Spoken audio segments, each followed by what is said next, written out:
1842, when she was 14 years old, she baptized in Casco Bay. This is the church where they were attending, the Harmon family. This is the school where she was attending. This stone was to illustrate that one of the classmates wrote to her and stone. Have you heard that story? Yeah. Okay, since that time, you see the lips of Ellen, a little damage here. So when she was 19, in 1844, she met James White. And that's what the time when they met, but they married until 2 years later, in the 1846. And this is the people who remained faithful after the great disappointment. They were thousands of people were discouraged, but a small group remained studying the word and discovered, because everything that William Miller was explaining was correct. Everything was right. But she said, often we remain together until late at night, and sometimes through the entire night, praying for light and studying the word. Again and again, these brothers come together to study the Bible. But there was a point in their study where they said, we can do nothing more. We can understand this thing. And then she said, the Spirit of the Lord will come upon me, and I will take enough in vision and a clear explanation of the passages we had been studying would be given me with instruction on how we were to labor and to teach effectively. In other words, since the beginning, the Lord was guiding these small, studious people, sincere evangelical people, because he was from the Unitary Church, Methodist, Free Will Denomination, Baptist, but they were very sincere people who were studying the Word.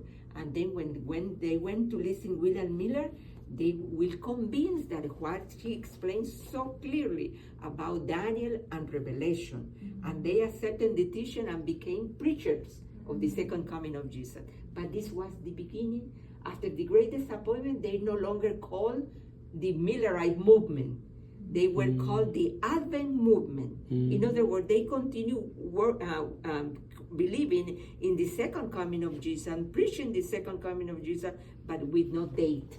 No date, because they suppose that Jesus will come in 1844, October 22nd, because they were studying when that prophecy started in the 457, and when it finished in 1843, 1844. It's a long 2,300 years when it started and when it finished. So after that, the Advent movement and the Millerite movement disappeared, but they continue, and the group continued growing and growing and growing, and people were engaged again, believing in the second coming of Jesus and to prepare the work. And there was a time in 1860 when they decided to choose the name Seventh-day Adventists. And in 1863, the General Conference was organized because there were some mission, conference, union growing, and then it was necessary to have a headquarters for all this organization. Okay? This is when William Miller came, and he was teaching about the coming of Jesus in Daniel and Revelation, and this. But when the Harmon family, remember that they were Methodists, went to listen this preacher. The evangelical, they are almost all together. They believe almost the same. The Baptist, the Methodist, some differences. But the William Miller, this man who was engaged, studying the Bible, he discovered that Jesus, that long prophecy is about to fulfill. And the Harmon family went to listen to this church, to listen to William Miller. And they returned to the Methodist church saying, let's prepare. Jesus is coming. We have to tell out the word. And the Methodists said, shut up. We don't believe in that. Shut up. And they were patient with them because they continued saying about that. Even Ellen White, she was needing some baby socks, a pair of socks, and she sell it for 25 cents. What she did with that money? She gave it to people to prepare more material, to announce about the second coming of Jesus. But the Methodists said, no, we don't believe that stuff. Finally, they decided to expel from the church. And then Robert Harmon the father, Eunice the mother, Robert's son, Sarah daughter, Ellen daughter, 5 members of the Harmon family are stating here that they are no longer members of the Methodist Church because they continue believing this.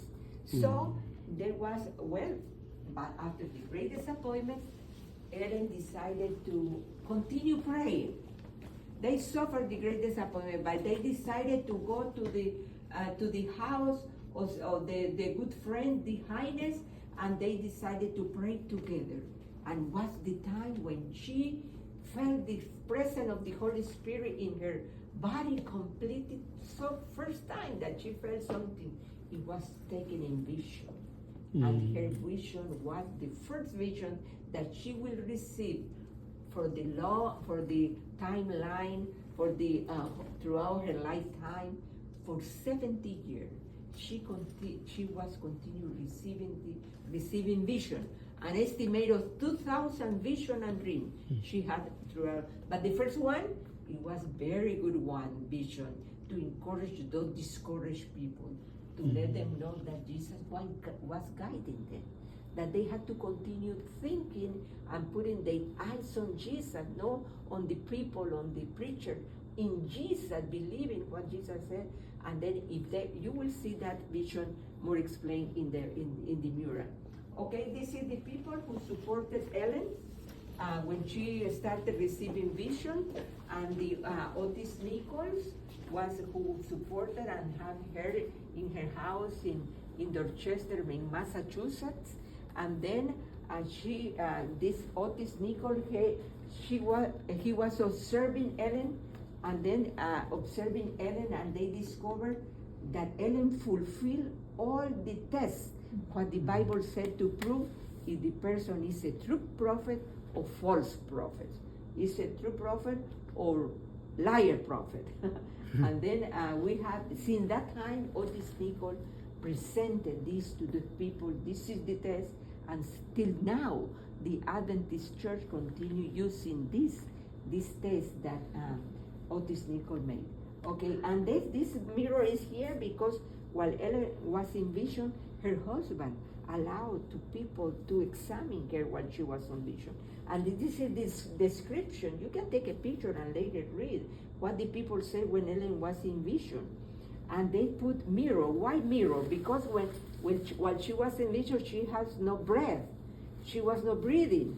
And then people said, let's see why she is walking and moving the arm and everything, and the face is the same color, but he's not breathing. She's not breathing. Why? Imagine, touch your mouth, close your mouth. How long are you going to last it without breathing? Very short time. 5 minutes? It's too much. I need oxygen, and it's damaged my brain if I don't receive oxygen. Yes. Many people, when they don't see it, the cells in the brain damaged, and they dumb and they can't function right. Imagine Ellen 1 hour, 2 hours, 3 hours, 4 hours without breathing, with no breath. It was amazing. But after the vision, she made a deep breath. And sometimes she used to say, when she started, glory, glory, she found a way to understand the vision, the wonderful and terrible thing that was shown to her about the beginning of sin with Satan was against Jesus in heaven, terrible thing. And then after that, she made a breathe and returned to the normal. But while she was on vision, she has no knowledge and everything. She can listen anything. Her life, her brains, her mind was completely beyond this planet Earth. Looking, that's why she was always writing, and she was so faithful to write everything and to tell people what the Lord showed to her, to tell her that people. But you know, this man, before Ellen, this man received the vision before Ellen, Hazen Foss, but he was not able to tell others about the vision.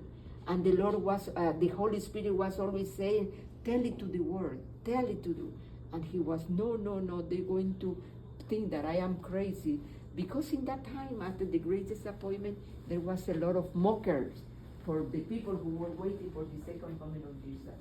But that was in September. Imagine September, and he tell the people, many people will be faithful to believe in the second coming of Jesus. But he refused to tell other people. And now, in December, Ellen received the vision, and now the Lord said to him, I will take the vision from you and give it to the weakest of the weakest of the wicked.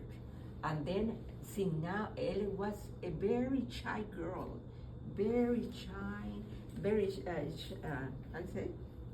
very shy girl, and she was not talking. She never talked to people or to talk in front of people. Never. She was so.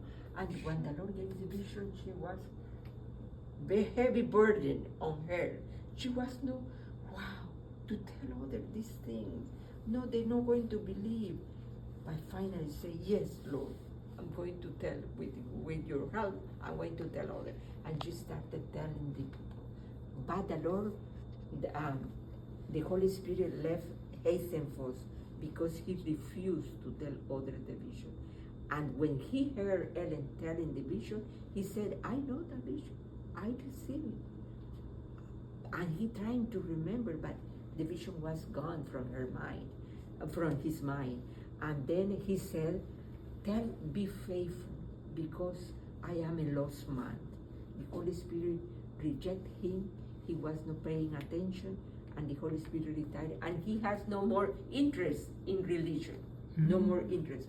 But Ellen remained faithful, though it was a very hard and very difficult task to tell all the vision from God. But thank God, you went to see what was the last word before she died, because she was faithful. Okay, this is her house, a miniature of her house in Michigan. But this is the house that she was living throughout her lifetime. The first one in Battle Creek. This is the same. This is the same. This is you see the tall part of this is this part, and this is the other part. They made it very nice, but it's also, but this is the same. The house. When she moved to Australia, she built a house close to the college, Avondale College in Australia, and it was close to the college, the Battle Creek College. And when she returned from Australia after about 10 years, she bought a house in California that was close to the Pacific Union College. So she was always close to the college because she wanted to support the education, our colleges and schools, and also she liked to have poor people in her house to help for them to study in our colleges. So, but she was about throughout her lifetime the places where she was living. She was an international messenger. She was in Europe. She was in Denmark, England, France, Germany, Norway, Sweden, and being there, she was traveling to those places by boat, by ship. There was no airplane in that time. This is her house in Australia, and she helped to build the Avondale College.